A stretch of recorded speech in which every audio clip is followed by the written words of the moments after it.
Alright, so I'm just going to cover a topic briefly.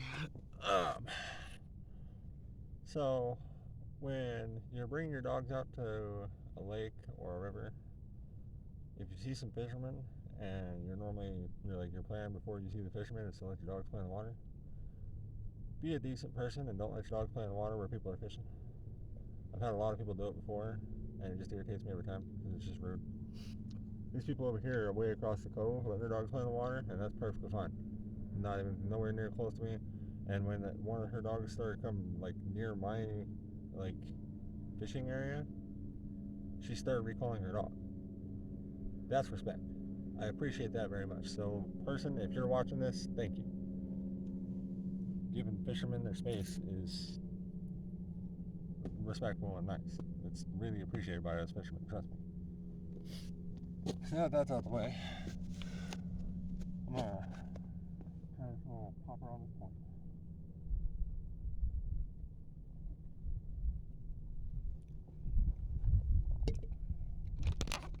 Okay, we got a boat rescuing a boat way out there.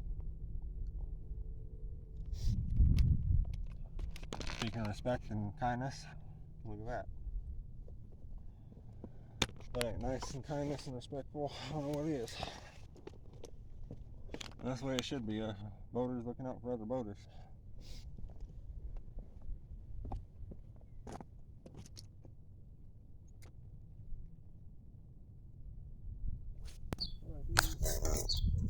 So first off, I'm just going to point out that my audio really sucks because I'm using my phone for my video camera.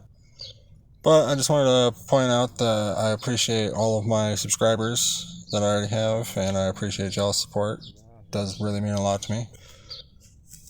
But now that that little appreciation is put out there, I really do appreciate all y'all that are subscribed and stay subscribed. I'd really appreciate if y'all could share my videos a little bit so I can help y'all out, help out more people, because I do plan on giving out some little tips, especially like right now. What I'm actually fishing in this video is a topwater popper, because I'm out here at about 7 in the morning right now in this video. I was fishing a topwater popper because all over between the left of me, right in front of me, and to the right of me, there was big fish blowing up, all either wiper or smallmouth bass and largemouth bass, all of them. Even had some carp blowing up, but I mean, I wasn't really interested in that really.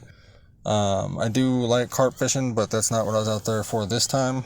I mean, to be honest with you, I'll fish for anything that'll bite, you know what I mean? But as you can see, I'm just kind of working this popper back in just multiple different kind of retrieval styles. Doing kind of a stop and go. I tried a few times of just straight dragging it back. Nothing much was really producing for me on the poppers I was throwing. I even threw a torpedo, a buzzbait, just nothing, absolutely nothing producing, period. I usually try and go with a stop and go method because usually on the Pueblo Reservoir in Pueblo, Colorado, which is where we're at here, usually that stop and go method really works best, but not always. So sometimes I do kind of switch it up a little bit. Here towards the end of this video, you'll see one that I actually did end up catching. I did end up catching I wouldn't say a big smallmouth, but it wasn't a little dink either. So I mean, it was actually a decent smallmouth for once. Wasn't a little dink like I've been slaying here lately. Here pretty soon, I'm going to have some more content of this actually exact same spot, because there's actually another video on YouTube. I don't remember the name of the channel, otherwise I'd shout them out. But there's another YouTube channel here out in Pueblo, Colorado that goes to this exact same spot on this lake and actually uses worms and leeches on a bobber and gets into wipers, cats, and bass. So I'm definitely going to go try that here within the next couple of days. Excuse me. But yeah, so definitely make sure you subscribe if you aren't already, because I'm going to be giving out a lot of Colorado fishing tips. If you're new to Colorado, hit me up. I'm more than welcome to show you a few spots, show you a few things about Colorado fishing. I don't know much about fishing in Kentucky, Tennessee, or Texas, or anything like that. I was born down in Texas, but by the time I was like 3 months old, my whole family was up here in Colorado living. So I've fished all over Colorado ever since I was like 5 years old. I'm 26, going on 27 now, so got a few years of Colorado fishing experience, and I've caught just about everything in the state. There's only about 4 species of fish that I haven't caught in the state yet, and that list has been getting smaller and smaller. So make sure you subscribe to see some of the first fish catches of mine. Never caught a muskie. Looking forward to it. Let's see. Never caught a black crappie. Never caught a white bass. Yeah. There's not many that I haven't caught. But make sure you subscribe, share, like, comment. Just try and help me out so I can try and help out as many people as possible and just kind of spread some knowledge. Other than that, hope y'all like my videos and stay tuned, because I'm definitely going to be making better and better content as I keep going on.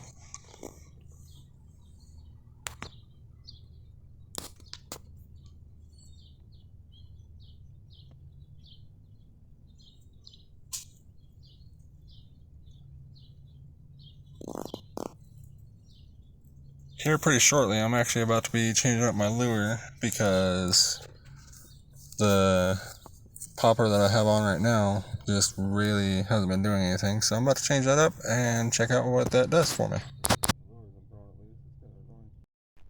Go figure. I stopped filming because I'm running out of space on my phone. And look what I hook up with. Decent little smallie on that sexy shad popper. It's got some seaweed on the back of it, or some moss, moss, algae, whatever. But yeah, decent little smallie right over here. He bit right offshore, so we're gonna go release him back. Meow. Alrighty, stay tuned and make sure you subscribe to see more fish catches like that. Well, when I get a better camera, you'll see better fish catches than that, but stay tuned.